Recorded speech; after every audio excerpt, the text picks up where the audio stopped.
Bienvenidos a CLIE Podcast, patrocinado por Editorial CLIE y HarperCollins Christian Publishing. Soy Ana Romero, presentadora de este programa. En el día de hoy continuaremos hablando sobre la Biblia de estudio Matthew Henry. En esta serie de programas exploramos qué es esta Biblia, por qué se ha hecho y cómo es por dentro. Como ustedes sabrán, si la han ojeado, esta Biblia contiene 4 tipos de notas tipificadas por un icono o icono que sale encima de cada nota que nos dice de qué es o en qué se especializa exactamente esa nota. Hoy vamos a centrarnos en hablar de las notas filológicas. Las notas filológicas son muy importantes porque nosotros, la mayoría de las personas que leemos la Biblia en español, no hablamos hebreo ni griego, ni mucho menos hebreo antiguo o griego antiguo, y arameo, que son las lenguas en las que se escribieron los textos bíblicos. Y a veces las traducciones pues dan pie a muchas interpretaciones, de ahí a que haya tantas versiones de la Biblia, pero también a distintos matices que es importante entender para comprender bien el texto bíblico. Por eso consideramos que para hacer un buen estudio de la palabra hay que tener varios pilares y uno de ellos, indispensable, es la lingüística, es entender bien las traducciones y los matices que pueden tener las palabras que usamos en español frente a las palabras que se usaron en los textos originales o en otras traducciones. Por eso, hoy vamos a hablar de los matices lingüísticos, del material lingüístico que se publica en Editorial CLIE, que publicamos desde esta casa para que ustedes tengan el nivel de experiencia que tengan en griego o en hebreo, puedan entender mejor el texto bíblico. Para ello, hoy contamos con la presencia de Noa Alarcón. Noa Alarcón nació en Madrid en 1983. Ella es escritora, editora y traductora, conocida por esta casa, y se especializó en teología y en ciencias bíblicas. Estudió lenguas clásicas en la Universidad Complutense de Madrid y se especializó precisamente en hebreo bíblico en la Universidad de Barcelona. Desde 2010 ha trabajado como editora para diferentes editoriales cristianas y ha traducido del inglés más de medio centenar de libros y manuales sobre teología, sobre vida cristiana. Actualmente también traduce algunos contenidos para Christianity Today. También es la autora del blog Amor y Contexto de Protestante Digital y ha escrito varios ensayos y novelas. Noa, además, es una gran amiga, así es que es un placer darle la bienvenida a este podcast. Bienvenida, Noa. Hola, muy buenas. ¿Cómo estás? Muy bien, muy a gusto de poder estar aquí con vosotros.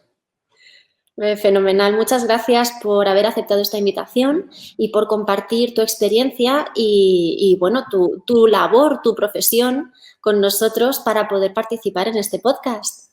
Me alegro mucho de que contéis conmigo. La verdad es que me gusta mucho hablar de este tema, así que encantada. Es algo que compartimos, la pasión por la lingüística y las lenguas. Bueno, a todos los invitados les hago una pregunta obligada, así es que te la voy a hacer a ti hoy.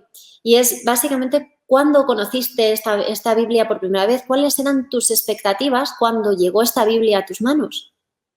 Pues fue un regalo, no sé si se puede decir de parte de quién, Sí, porque me la regalaste tú, sí. pero veníamos hablando bastante de esta Biblia hace bastante tiempo, porque bueno, pues por mi trabajo yo siempre estoy al tanto de qué libros salen, qué novedades hay, ¿no?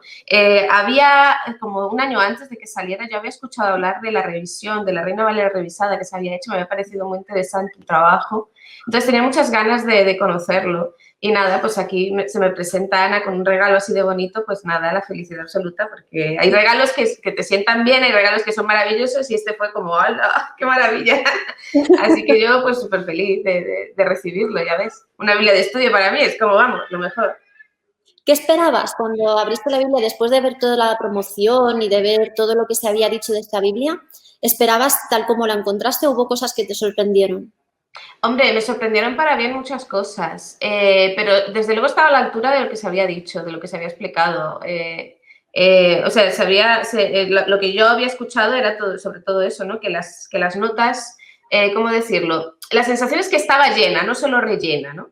O sea, hay otras Biblias de estudio que a lo mejor con la mejor intención, pero muchas veces meten cosas que son un poco así como de relleno, ¿no? Pero en esta Biblia da la sensación de que es que no les cabe todo lo que quieren meter, ¿no? O sea, realmente la información es la más relevante, yo creo, para poder entender bien el texto, porque se nota que está bien escogida, pero que se podría meter muchísima más información. Creo que es muy acertado y es muy ágil, muy fácil de leer, o sea que se agradece mucho. O sea, no sé, yo lo noté como, bien, una Biblia de estudio que se puede usar. Bueno, yo creo que la intención principal fue proporcionar una herramienta que tuviese, como siempre lo digo, 4 patas para una mesa, ¿no? Sí. Hacer el estudio desde varias perspectivas para que se sostenga, ¿no? Desde la perspectiva, en este caso, pues 4 patas nunca mejor dicho, porque hay 4 tipos de notas: la lingüística, las históricas, las teológicas, las devocionales. Entonces, no centrarnos solamente en una tipología, sino en varias. Y en este caso, pues hablaremos de las lingüísticas, que es el palo que más de cerca te toca y que más puedes interpretar o que más puedes juzgar también como especialista, ¿no? Porque a veces nosotros hacemos el material, pero lo dejamos a las manos de gente que no tiene ni idea de ese ámbito, pero también lo recibe gente que es experta y que lo puede ver y que lo puede constatar o que lo puede cotejar con otros libros, con otros materiales. En la presentación yo he mencionado que la importancia de la traducción, lo muy importante que es cuando uno mira una Biblia o abre una Biblia y ve, pues bueno, hay varias versiones en el mercado, eso lo sabemos. Y hay personas que quizá pues nunca se lo han planteado porque han nacido o han crecido en la iglesia con una versión bíblica o se han convertido al cristianismo y reciben una versión bíblica y la leen en español y lo entienden perfectamente porque está en su idioma y ya no se plantean nada más. Pero para una persona que nunca se ha planteado las dificultades de traducción y que les dicen, no, es que esta Biblia se escribió en hebreo, el Antiguo Testamento en hebreo, luego en arameo, en griego, el Nuevo Testamento. Y dicen, bueno, pues no será tan complicado, ¿no? Porque a día de hoy hay gente que habla hebreo, hay judíos que hablan hebreo moderno y los griegos hablan griego y Grecia es un país que existe en el siglo XXI, pues no será tan complicado la traducción, porque hay gente que habla hebreo y griego, seguro que tampoco es para tanto.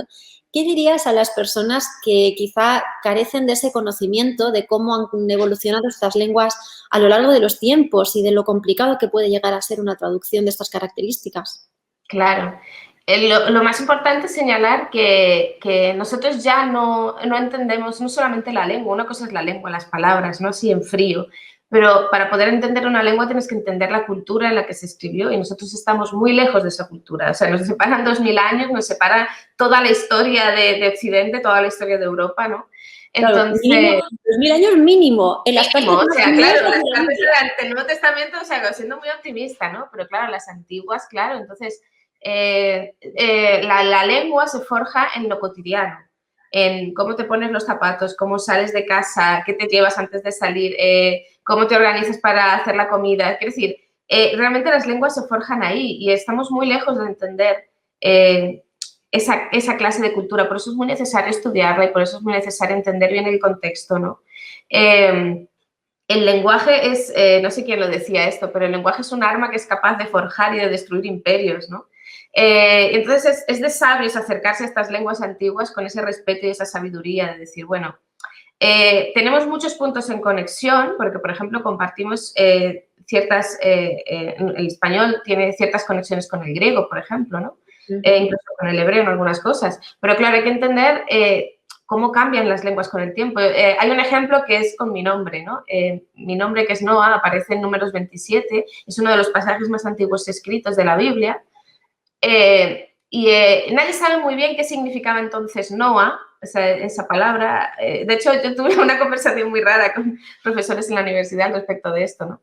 Pero en hebreo moderno existe una palabra que es la que se utiliza para denominar a los cines, que se llama Kol Noa, que es como lo que tiene voz y movimiento. También servía antiguamente para los teatros. Entonces, claro, no puedes sencillamente decir, bueno, como ahora significa movimiento, entonces antes también lo significaba.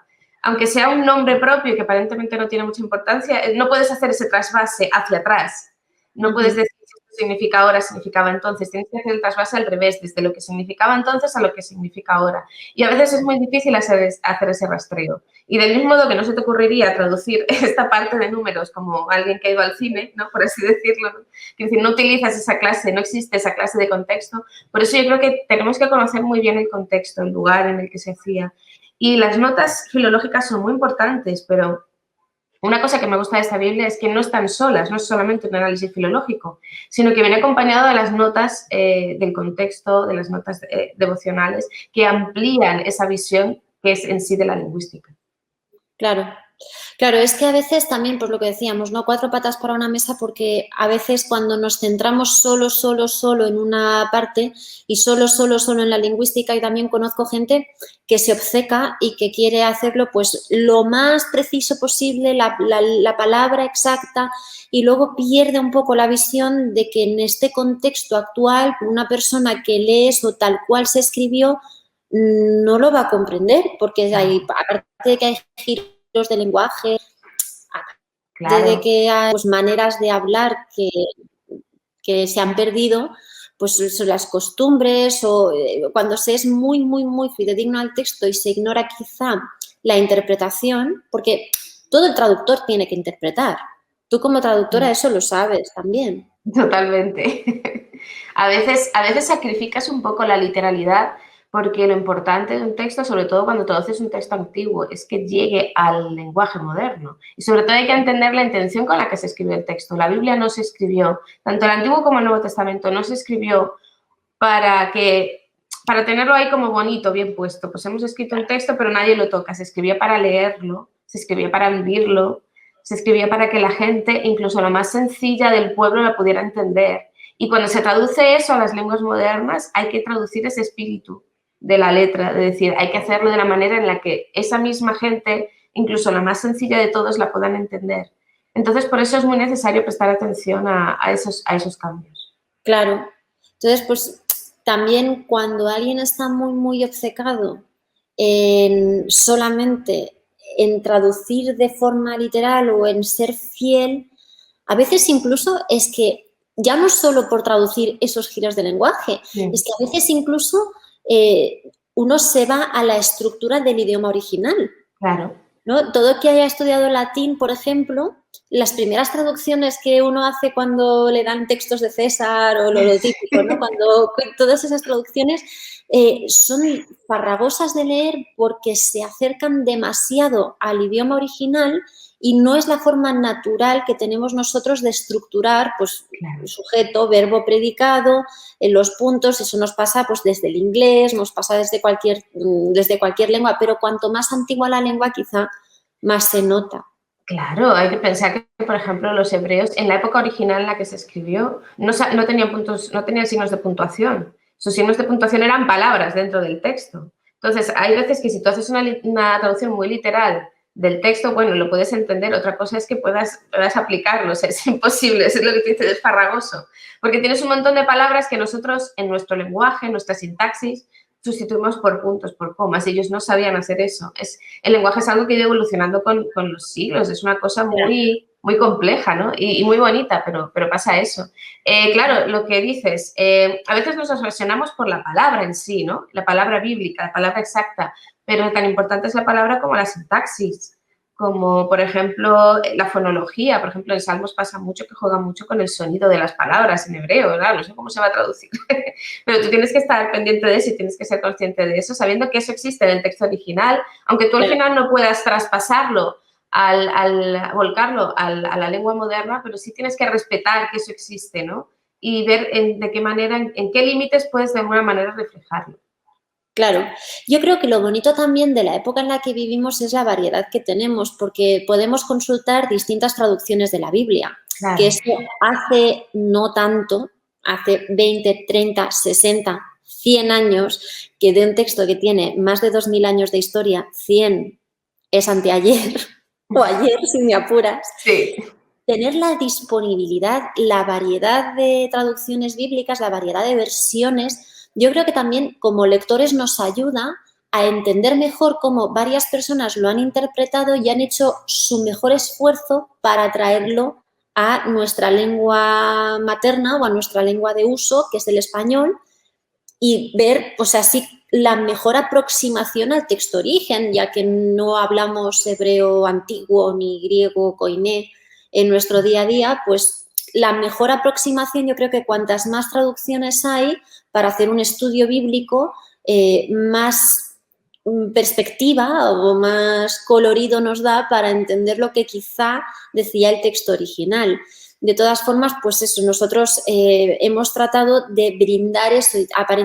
Obviamente no podemos hacer una Biblia con todas las versiones bíblicas porque sería absurdo. Además, en el siglo XXI, teniendo teléfonos que se conectan a Internet y páginas web que te contrastan todos los versículos bíblicos a la vez, el mismo versículo en 6 versiones, hacer eso en una sola Biblia carece de sentido. Lo que sí puede tener sentido es en los momentos dificultosos. Por eso consideramos en hacer la Biblia que cuando uno va leyendo y ve un numerito, quizá cuando uno lee no se da cuenta de que esa palabra, como está traducida y está interpretada, pues no le da más importancia, pero no es consciente de que quizá esa palabra realmente al traducirla tenía mucha complicación y hay que matizarla o hay que explicar por qué se ha escogido esa versus otra. Entonces, por eso, mientras vas leyendo la Biblia, en la Matthew Henry hay un numerito que te indica que allí hay algo que es digno de búsqueda o digno de investigación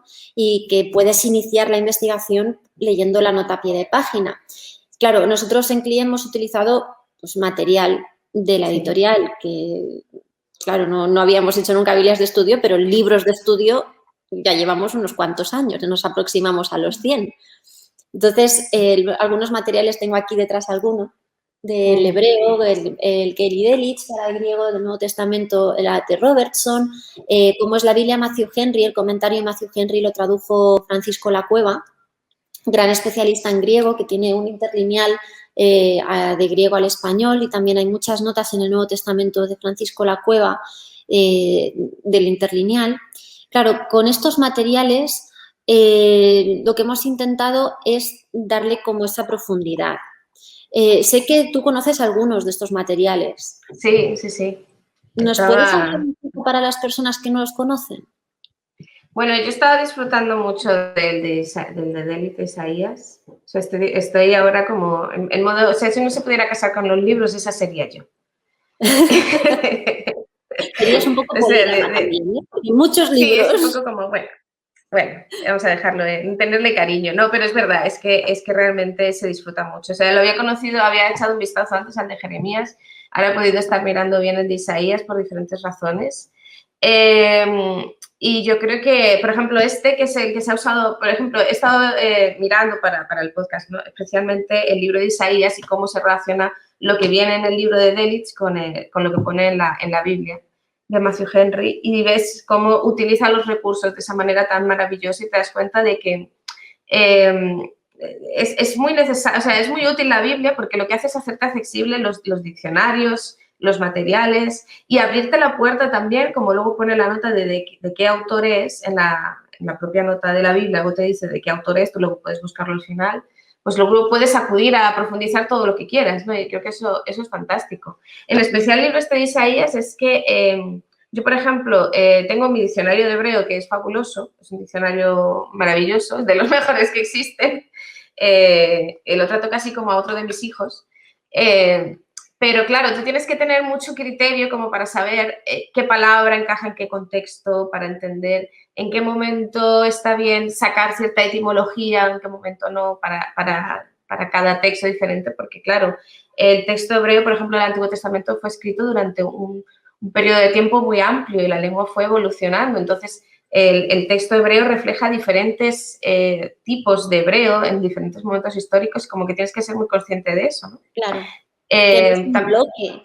Claro, es todo como muy dinámico. Entonces, por ejemplo, este libro de Delitzsch lo que hace es a explicarte, ¿no? Llegas a Isaías y dices, bueno, yo te voy a explicar esto, ¿no? Pero lo hace con mucha honestidad y con mucha sabiduría y la verdad es que no da cosas por supuestas, sino que te las explica y es bello, o sea, es difícil de decir, pero es bello, quiero decir. Es lo que hace un diccionario, pero de una manera muy dinámica, muy accesible a cualquier persona, sin necesidad de haber estudiado muchísimo. Yo creo que incluso sin saber hebreo, tú puedes coger esto y entenderlo bien. O con lo mínimo, o sea, con un nivel muy básico de hebreo, tú puedes coger este libro y entenderlo. Y es muy útil que se utilice para las notas de Isaías. Bueno, también se utilizan las de Jeremías, las de Ezequiel también, creo. Sí. También tenemos Eh, los libros del Pentateuco y los libros históricos que de momento están editados en una edición más antigua y que con el tiempo se van a revisar y van a salir La intención es hacer todo el Antiguo Testamento, todo el hebreo de la Biblia, pero poco a poco, obviamente, porque son claro. obras que tardan mucho en ver la luz porque son muy rigurosas, ¿no? Es que, claro, dices, Isaías, ¿cuánto ocupa en la Biblia y cuánto ocupa aquí? Es que dices, se han Claro. esforzado, se ha esforzado el autor, se ha esforzado la editorial, se está... Pero una cosa que me gusta mucho del Delitzsch es que una cosa que me pasó a mí, ¿no? Que a veces la cuento. Cuando uno de los mayores momentos de despertar espiritual que tuve yo fue en la carrera, en hebreo. Creo que era una asignatura de lengua hebrea, ya de las últimas, ¿no? No me acuerdo exactamente cómo se llamaba, pero el primer día llegó el profesor y dijo, vamos a traducir Génesis. Y toda la asignatura fue sentarnos, semana tras semana, clase tras clase, ir traduciendo Génesis. Te lo hacías en casa, lo llevabas a clase, lo revisabas, explicábamos la lingüística. No sé si llegamos al capítulo 4 o 5, porque íbamos como deteniéndonos en cada momento, en cada detalle, o sea, en cada verbo, la palabra, la raíz que tienes que entender, no sé qué. Pero es que fue un proceso muy devocional para mí. El Claro. decir, ¿cómo puede ser que una explicación lingüística me esté hablando tanto de quién es Dios, de cómo hace las cosas, de cómo se le entiende, de cómo se debe entender? Y para mí, esa misma sensación es la que ofrece el libro de Delitzsch. De decir, tú vas leyendo, vas poquito a poco avanzando y de repente te encuentras con que estás teniendo esa sensación de que es lingüística, pero también es muy devocional. También estás entendiendo que en la lingüística hay algo muy profundo que conecta con nuestra naturaleza espiritual. No sé si esto es muy de frikis de la lingüística como nosotras, pero ha pasado. Esto pasó. No, Y pero seguramente alguno incluso se sienta identificado.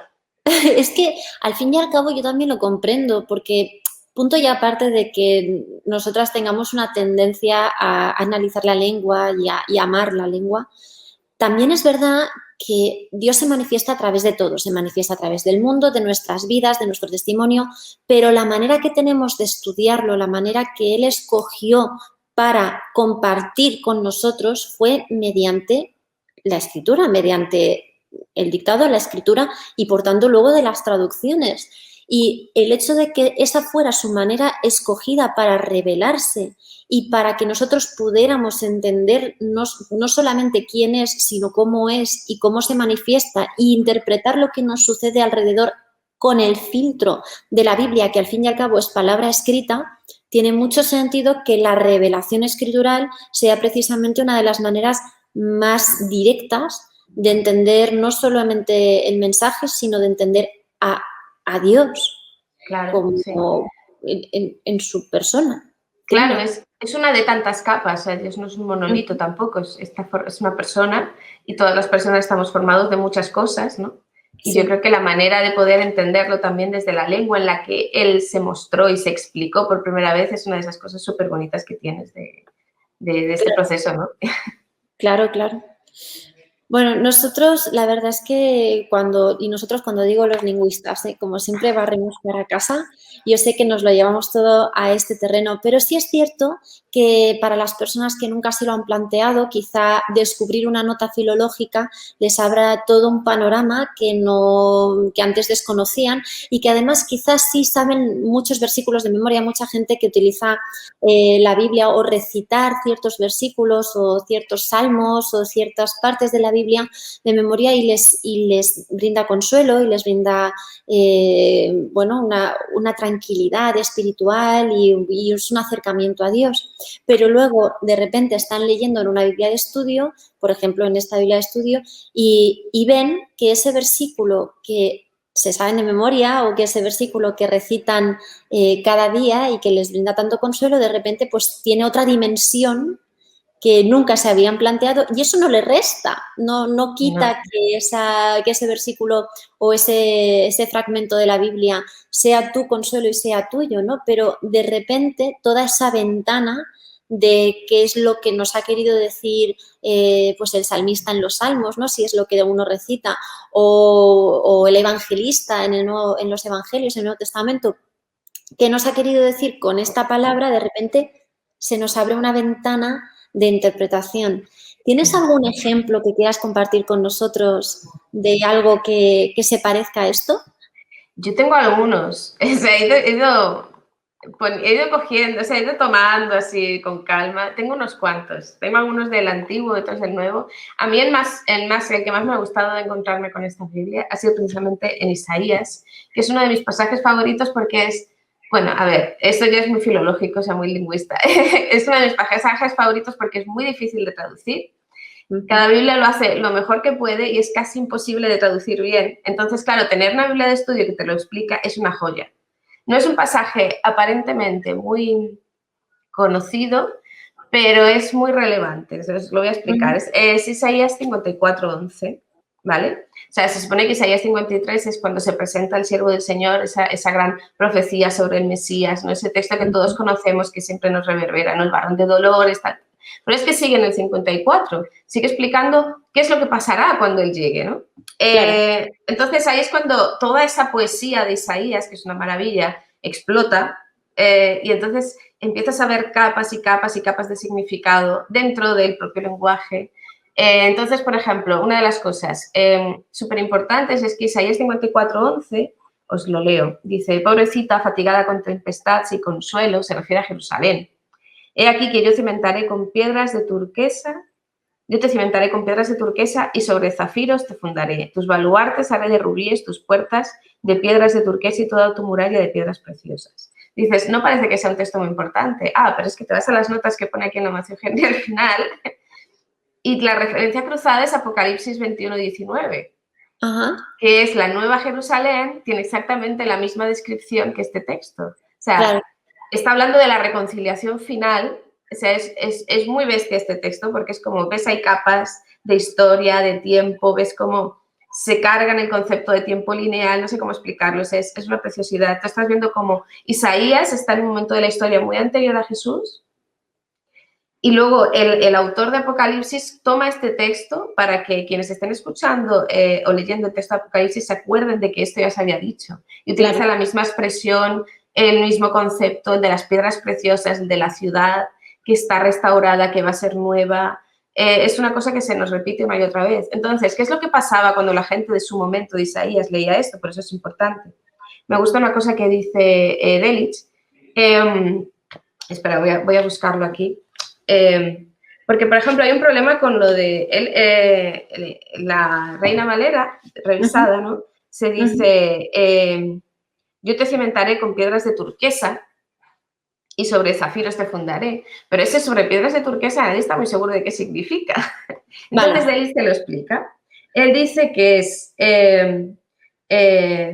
este contexto, él habla de una referencia también a San Jerónimo, ¿vale? Que habla de la mujer que pinta sus ojos con antimonio, ¿vale? ¿Se acordáis del color de las turquesas? El antimonio tiene ese color, ¿vale? Refiriéndose a la belleza de la ciudad, pero era lo que se usaba para maquillarse los ojos en la antigüedad. Entonces, cuando tú estás leyendo esto, nosotros no lo vemos, a no ser que leamos las notas y entendamos todo el contexto, ¿no? Claro. Y lo que te está explicando es, en el Apocalipsis, te dice que la Nueva Jerusalén es como la esposa que viene preparada para la boda. ¿Por qué dice eso? Porque aquí en Isaías te está reflejando la ciudad como esa mujer que se ha pintado los ojos, que se ha puesto joyas, que está bonita, que está bien puesta y que eso lo ha hecho Dios porque nos quiere ver, quiere a su pueblo de esa manera en los que nos quiere ver a gusto, nos quiere ver felices. No sé si se me entiende la imagen, ¿no? Sí, que a día de hoy igual hubiesen puesto máscara de ojos o incluso una marca concreta, o un rímel o algo, ¿no? Sí. Que la gente entendiera mejor lo que quiere decir. Claro, entonces es un poco difícil, si no entiendes que entonces las mujeres se pintaban los ojos con antimonio, a ti te dicen que lo han puesto con turquesas o con antimonio según otras versiones, luego, o los zafiros, no te enteras de nada. Claro. ¿De qué está hablando? Claro, pero y tampoco podemos poner en una Biblia moderna que la Nueva Jerusalén lleva rímel, porque claro, nadie lo va a entender, ¿no? Tampoco es lo correcto. Pero lo importante de la lengua es que tú ves que el que lo estaba leyendo en aquel momento de Isaías estaba pensando en eso. Claro.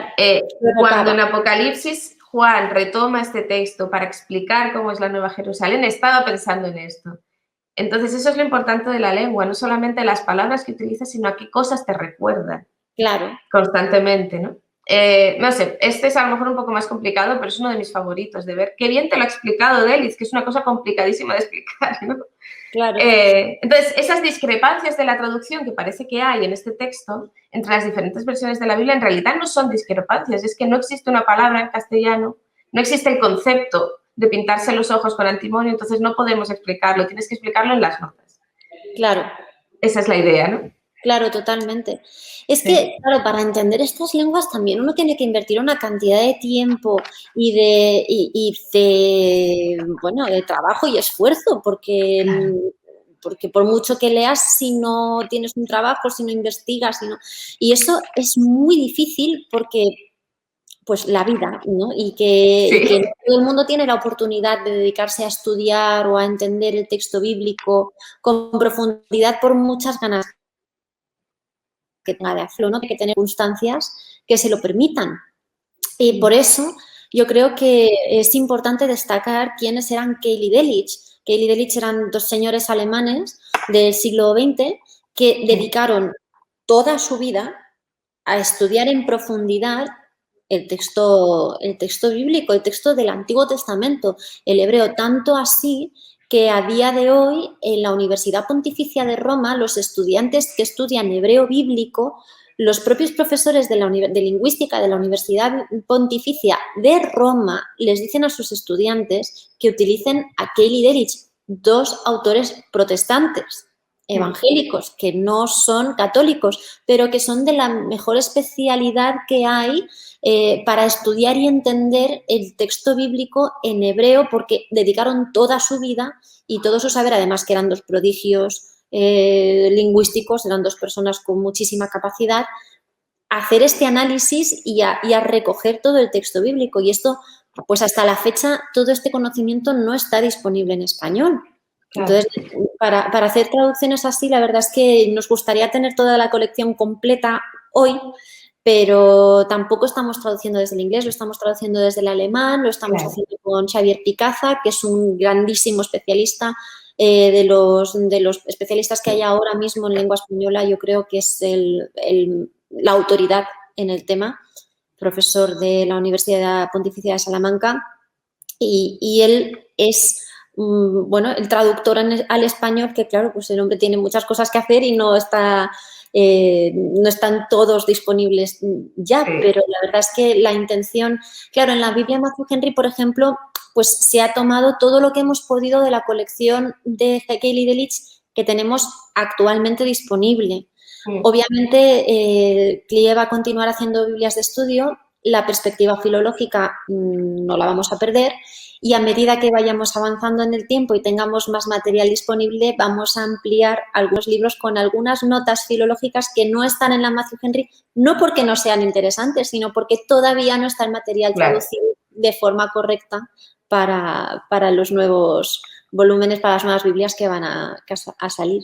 Así es que eso también es una buena noticia. Claro, es que esto es un pozo sin fondo en el buen sentido. O sea, da igual cuánto te metas en el bosque a andar, no va a terminar nunca. Y para mí eso es una maravilla. O sea, es una de esas cosas bonitas de la vida. Es decir, te puedes meter en la Biblia, investigar todo lo que quieras y no vas a salir nunca de ahí. O sea, no se va a acabar en la profundidad, ¿no? Eso no se encuentra en ningún otro libro, en realidad. No, es verdad, es que por eso es la palabra de Dios. Claro. ¿Cuántas bibliotecas, cuántas personas pueden hablar, escribir, estudiar la Biblia y jamás llegarán a comprenderla entera, ¿no? Por eso llevamos 2000 años en ello y lo que nos queda, ¿no? La editorial CLIE nació en 1924, estamos en el 21, en 3 años cumplimos 100 años y todavía no vemos el final, vamos, ni de lejos, es una obra en proceso. Sí. Que es lo bonito. Bueno. Yo me he apuntado algunas notas más, porque ha habido cosas que aunque no sean de Keil y Delitzsch, me gustan mucho de las notas filológicas, ¿no? Sí. Por ejemplo, en Génesis 1, ¿no? La nota número 3 del libro, o sea, de la Biblia. Ya, para empezar. Para empezar, ya. O sea, hay muchas, al principio de los libros, claro, hay muchas notas filológicas para que entiendas el lenguaje que se utiliza en cada libro. O sea, eso ocurre en el Antiguo Testamento y ocurre en el Nuevo. Por ejemplo, en Mateo al principio también hay muchas notas filológicas para que entiendas cierta clase de palabras que se utilizan luego durante todo. Y entonces, más adelante, esas notas van derivando hacia el resto de explicaciones como para darle todo un poco más de contexto. Entonces, es muy interesante hacerlo así porque, o sea, es muy útil en realidad porque ya sabes a qué te estás ateniendo. Claro, y también es una manera de leer la Biblia de una forma devocional desde Génesis hasta el Apocalipsis, ¿no? De tener una lectura natural y las notas te van llevando y te van descubriendo a medida que vas avanzando en el texto bíblico. Eso fue intencionado porque la intención de este tipo de estructura y también del hecho de que tengas que leer el texto para encontrar el numerito y que el numerito te refiera a la nota, no al revés. Las Biblias de estudio muchas veces vas primero a las notas para saber si el texto que quieres comentar está o no presente, ¿no? En esta Biblia lo que se pretende es priorizar el texto bíblico, que la gente descubra de nuevo el texto bíblico con esos apoyos. Y el hecho de que puedas empezar desde Génesis, ir avanzando y que esas notas vayan apoyando todo el texto, también es una manera de incentivar la lectura desde otra perspectiva. Pero, perdón, que te he cortado. No, sí, yo encantada, estoy feliz. La primera vez que aparece en Génesis 1.1 la palabra Dios, o sea, la primera vez que se le nombra, te explica en la nota a qué Dios se está refiriendo, ¿no? Es lo que pasa con las traducciones. Nosotros siempre nos referimos a Dios como Dios o como Señor y esa es nuestra palabra que utilizamos. Pero ¿cuál era la que se utilizaba entonces? Se utilizaba Elohim. Claro, igual que nuestro Dios no solamente vale para nuestro Dios, sino para... Es la palabra que se utiliza para los dioses griegos, los dioses... Solemos, o sea, no es una palabra que solamente se utilice para él, sino que nos suena que se utiliza en general, pero en particular para él, ¿no? Es lo mismo que está explicando aquí la nota en hebreo. Te dice que utiliza la palabra Elohim, que proviene de la raíz primitiva El, que era la forma en la que todos los pueblos de aquel entonces llamaban a Dios. O sea, es lo mismo, es la misma traducción, solo que nosotros lo hemos pasado por el filtro de, no sé, de 5.000 años, de no sé cuántas decenas de lenguas para llegar a nosotros, pero estamos utilizando la misma forma de explicar a Dios como el Dios en medio de todos los dioses, ¿no?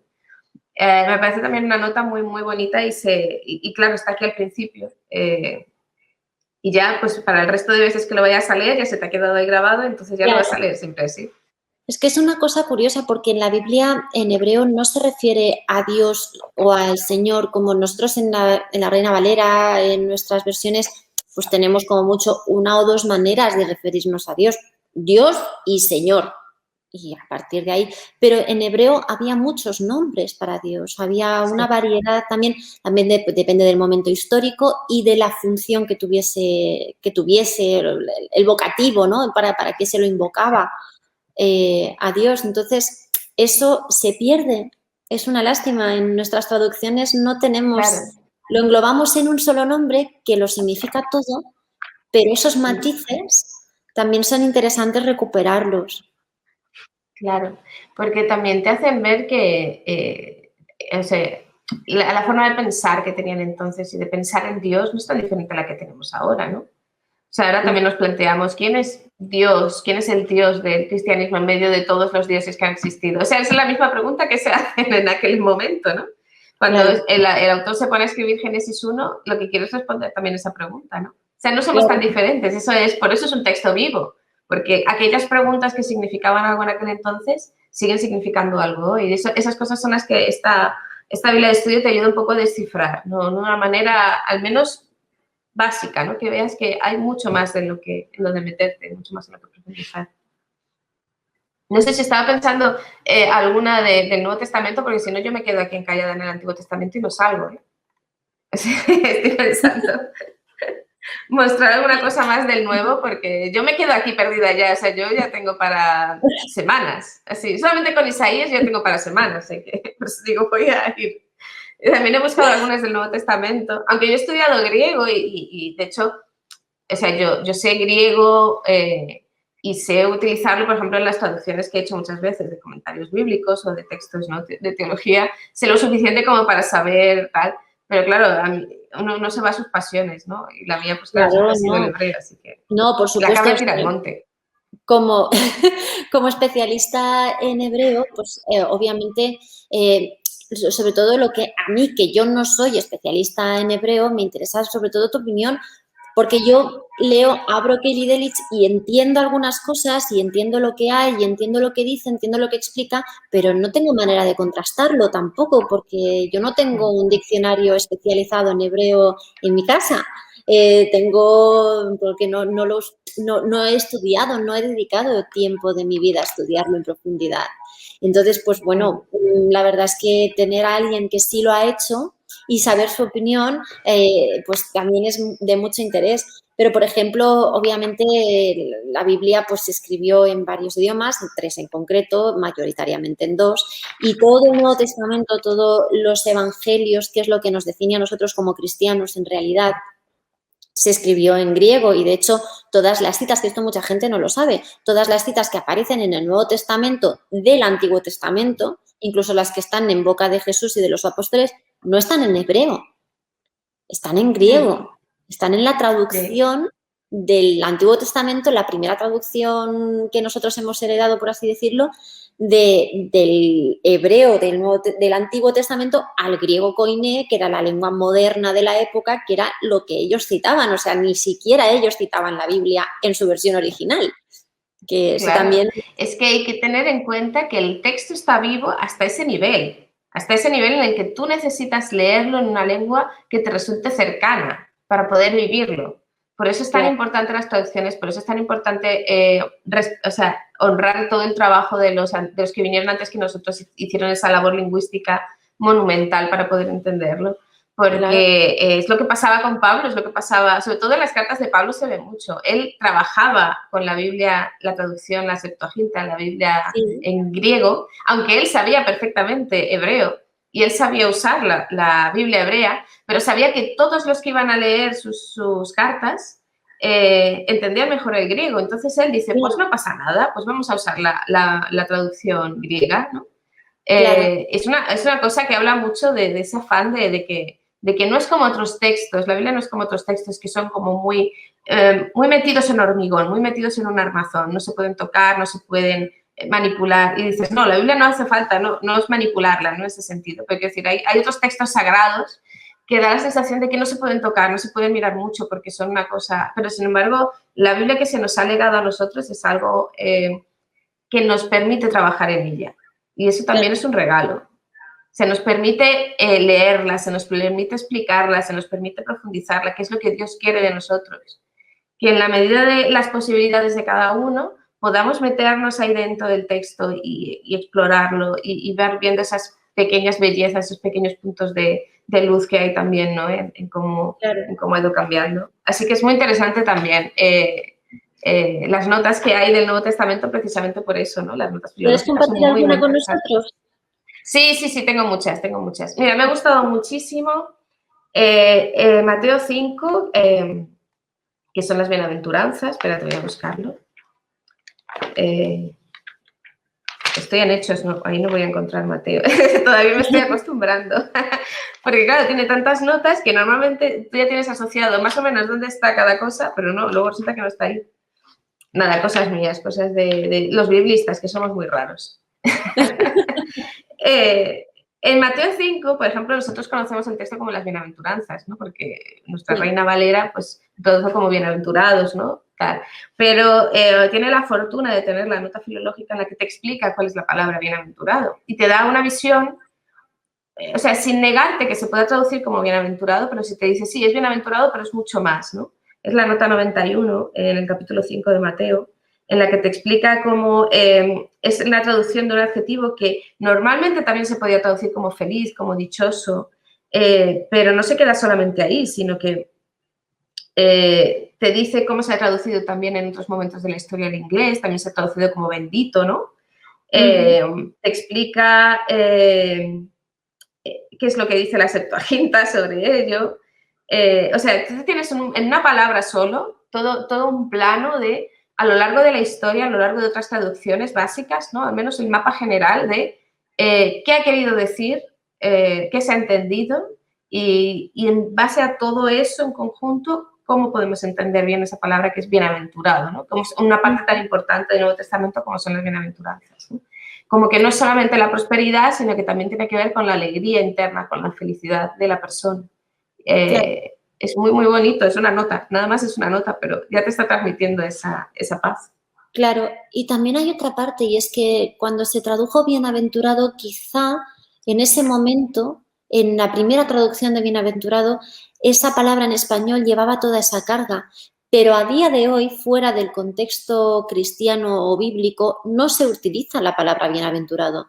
No ves a nadie en el noticiero del mediodía hablando de lo bienaventurados que son las personas que hacen esto o lo otro, o no es algo que se digan las personas por la calle.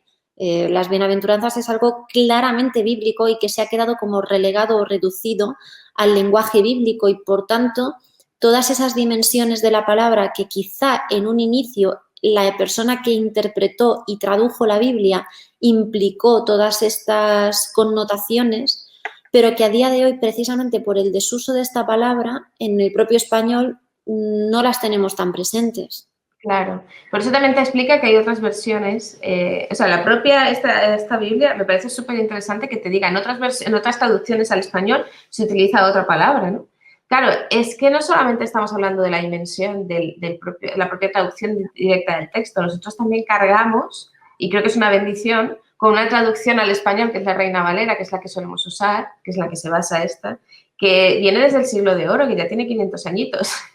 Sí, sí. Entonces es la propia evolución del lenguaje bíblico, de las lenguas bíblicas, más la propia evolución del lenguaje al que lo hemos traducido. Entonces, oye, es que es imprescindible tener una guía lingüística de esto, porque si no... Totalmente de acuerdo. Pierdes. Totalmente. Sí, es sí. una traducción muy bonita del siglo de oro, pero igual Sí. que no leemos el Quijote en el español del siglo de oro o no leemos a Calderón de la Barca en el español del siglo de oro, porque incluso las grafías son distintas, leer la Biblia en el español del siglo de oro, pues bueno, es un reto. Es un reto. O sea, quien pueda hacerlo lo va a disfrutar, pero quien no pueda o quien no sepa, pues mira, aquí tienes la Biblia, o sea, además hay gente que te lo explica súper bien.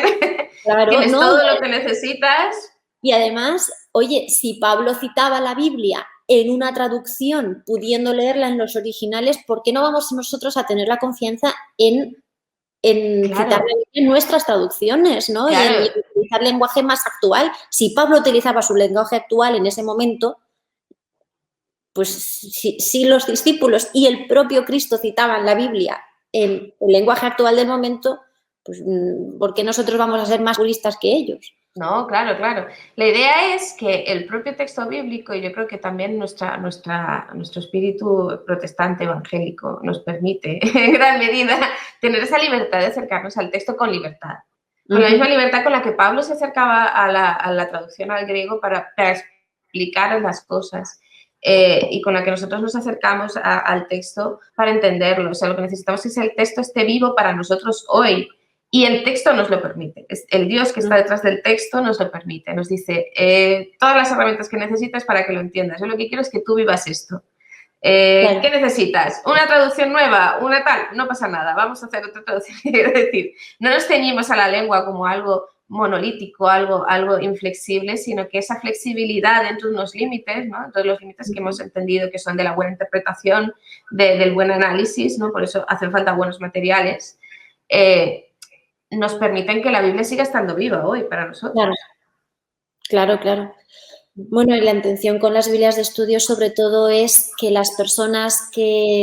tanto las personas que llevan mucho tiempo estudiando la Biblia pues puedan encontrar algo de referencia donde esté todo resumidito, pero también las personas que quieren iniciarse en este mundo, que nunca se han planteado esa dimensión, que nunca han tenido esa aproximación o que no tienen la suerte de tener una biblioteca como la que estaría sin duda para poder profundizar en el texto bíblico, pues tengan un avance o un inicio o sobre todo una guía de qué es lo que hace falta para hacer un buen estudio bíblico y qué herramientas son las necesarias para construir y para entender y para profundizar en la palabra, ¿no? Y descubrir dimensiones que quizá uno no se plantea. Quizá se hace mucho énfasis en la escuela dominical sobre el contexto histórico.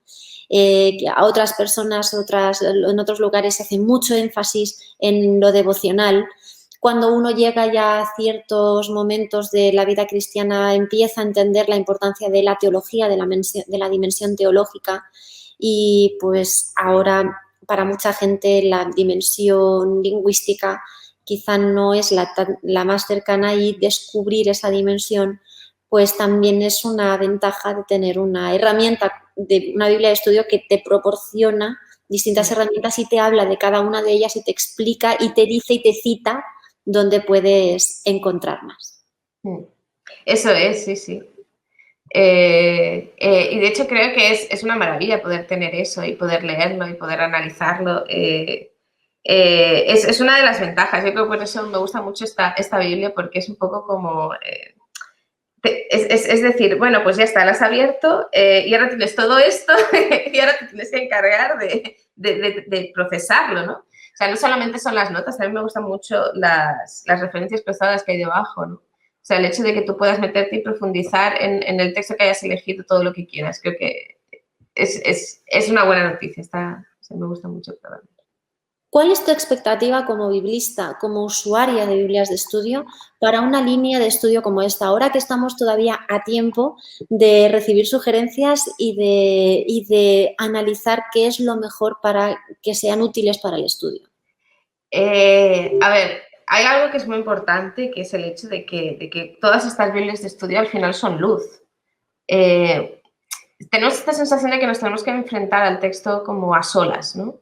Pero no podemos hacerlo. Creo que, aunque el texto bíblico y las traducciones que estamos usando son suficientemente dignas, suficientemente fieles al texto como para saber que si lo lees tal cual, si una persona la lee tal cual la Biblia, la va a entender y va a tener las herramientas necesarias para poder sacar de ella lo imprescindible, ¿no? O sea, quiero decir que esa parte está ahí, que no necesitamos, o sea, hay un primer acercamiento a la Biblia en el que no necesitamos nada más que el propio texto, porque ya ha habido toda esa labor de traducción preciosa a lo largo de muchos años, que realmente sabemos que el texto es fiable, ¿no? Por así decirlo.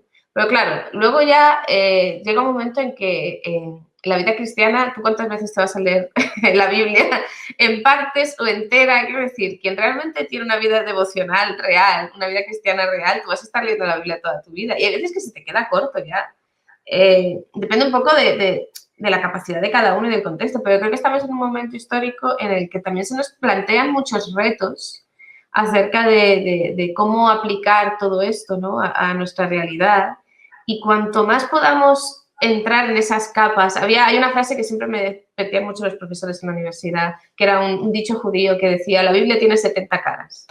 La Biblia judía no es un principio, pero en realidad es así, la Biblia tiene 70 caras, ¿no? Es como decir, da igual porque es como un poliedro, da igual porque cara lo mires, siempre es la Biblia, pero tú puedes considerar que hay muchos detalles en los que puedes profundizar, en los que ese estudio y esa profundización te suponen, pues como decíamos al principio, ¿no? Un plus para tu vida personal, para tu vida espiritual.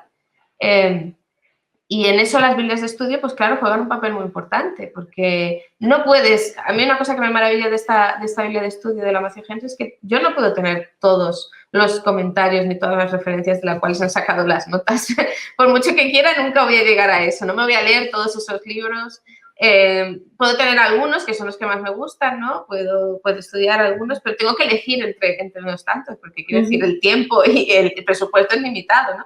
Entonces, claro, tienes una Biblia como la Matthew Henry que te ofrece lo más importante, lo más detallado de todo eso, y es una golosina. Yo no sé describirlo de otra manera, es una golosina. Es entrar y claro, si me dices, vamos a hacer más, pues más golosinas. Es entrar a la tienda de chuches directamente. Es decir, que no puedes acercarte, no te puedes ir a la biblioteca entera de CLIE, pues puedes tener un pequeño menú de degustación de todo lo que hay, ¿no? A través de las Biblias de estudio.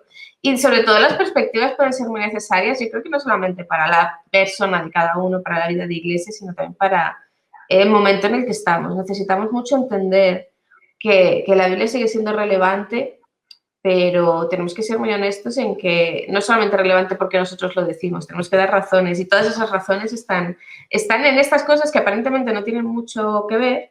Bueno, te pones a estudiar las palabras, porque bienaventurado significa feliz y tal, ya, pero es que es muy importante porque luego tienes que dar testimonio de todo lo que crees, tienes que entender lo que crees.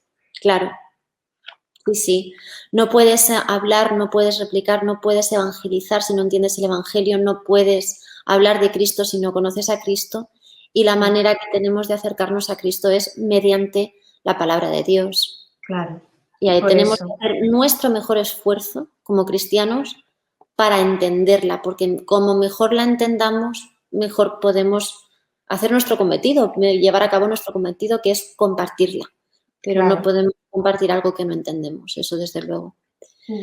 Bueno, Noa, para terminar este podcast te voy a hacer una pregunta un tanto personal. Yo sé que compartir cosas de nuestra devoción, de nuestros intereses, especialmente hablando del texto sagrado, es algo privado. Así es que te voy a hacer una pregunta un poco privada, pero bueno, se la voy a hacer a todas las personas que participan en el podcast. Y es que si pudieras escoger algo del material de estudio que hay en la Biblia de estudio, pues algo referenciado a algún versículo que tengas cercano a tu corazón o alguna nota que te haya sorprendido, o un mapa, un excurso, un gráfico, un fragmento de la Biblia Matthew Henry ampliada, ¿cuál escogerías y por qué? Yo, como lo que he dicho antes, la cabra tira al monte. Estoy en Isaías estancada, estoy ahí.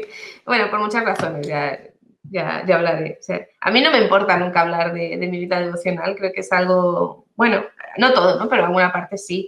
Y estos días he estado descubriendo en el capítulo 42 de Isaías, el que habla del siervo de Jehová, que es las primeras veces que habla de cómo será el Mesías, ¿no? En la Matthew Henry tiene luego un cuadrito pequeño al final, bueno, en medio de ese capítulo, en el que te explica la naturaleza del siervo de Jehová.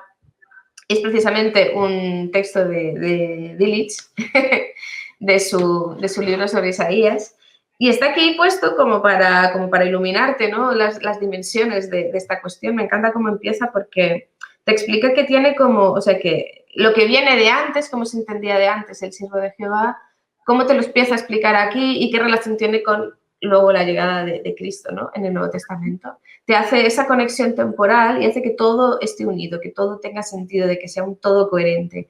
Y me gusta mucho este trozo, ¿no? Por cómo, el momento en que estoy yo, que estoy un poco como dándole vueltas al tema de cómo podemos vivir la eternidad de Dios. O sea, es eso que se nos ha prometido de que la vida eterna comienza ahora, de que la vida eterna no es más allá, sino que ya empieza aquí, ¿no? Esa promesa de vivir en el reino de los cielos que hacía Jesús, cómo se vive, ¿no? En el día a día, para mí tiene mucho que ver con la manera en la que entendemos el tiempo y me ayuda esta explicación de lo que es el siervo de Jehová a entender, ¿no? Un texto que está escrito como mínimo varios cientos de años antes de que Cristo llegara, que Isaías realmente no tenía ninguna idea de cómo iba a ser la historia en el momento histórico, ni las lenguas eran diferentes, los pueblos eran diferentes, la geografía era diferente, pero cómo fue capaz de ver y de exponer, o sea, cómo fue capaz de exponer esa inspiración de Dios para dejarlo claro, para dejar una especie como de señal en el tiempo para los que vinieran después, y me parece una preciosidad, me parece una de esas cosas maravillosas de la Biblia.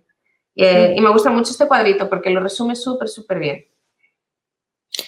Pues muchísimas gracias. Gracias por compartir de tu experiencia, por compartir de tu devoción, por compartir de tu forma no solamente de entender, sino de estudiar la Biblia. Y por cedernos este espacio, este tiempo, a nosotros, a todos nuestros escuchantes, a todos nuestros oyentes y a los espectadores que nos estén viendo por video. Gracias, Noa, por compartir este tiempo con nosotros. Gracias a vosotros por la oportunidad de disfrutar de esto así un ratito. A nuestros oyentes, a nuestros escuchantes, a las personas que nos están atendiendo, muchas gracias también por su tiempo, por haber atendido a este podcast. Les recordamos que la semana que viene tendremos como invitado a Ángel Bea. Con él hablaremos de las notas contextuales, de lo importante que es tener el contexto histórico y entender el contexto del relato bíblico para comprender mejor aquello de lo que estamos leyendo, aquello sobre lo que vamos a predicar. Muchas gracias.